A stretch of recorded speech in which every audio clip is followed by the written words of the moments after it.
हे विठ्ठला, दमला असशील ना व? 28 युग दिसन रात्र इटेव उभा असतोस, आमची काळजी वाहतोस, आमासनी जपतोस, आणि आम्ही सारखं तुझ्याकडे काही ना काही मागित असतो. पर आज म्या तुझ्याकडे काही मागाय आलो नाही, खडसावून विचाराय आलोय.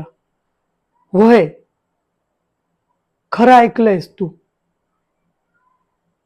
माझा अधिकार आहे. तूच माझा मायबाप आणि तू सखा आहेस.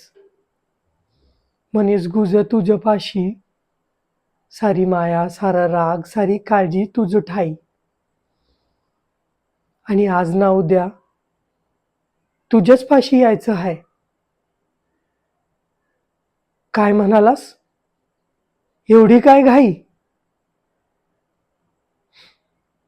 तुला नाही कळायचं र.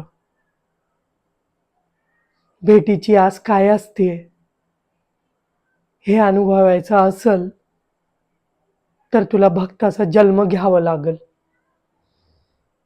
तुझ्यासमोर वाढलेलं नैवेद्याचं ताट रीत झालं का, हे येड्यासारखं दिवसातनं 10 वेळा पाहतो आम्ही, तरी तू जेवीत नाही.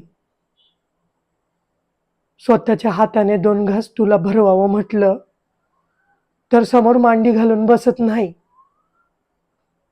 नुसता कमरेवर हात ठेवून उभं राहतो. माझ्या मनात आणि माझ्या भोवती असतोस, माझ्या आत वसतोस, पण सामोरी मात्र येत नाही.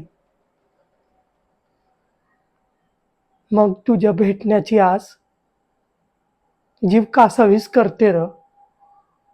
एकदा ये आणि दर्शन दे र विठ्ठला. सख्या, किती अंत पाहशील र, किती अंत पाहशील.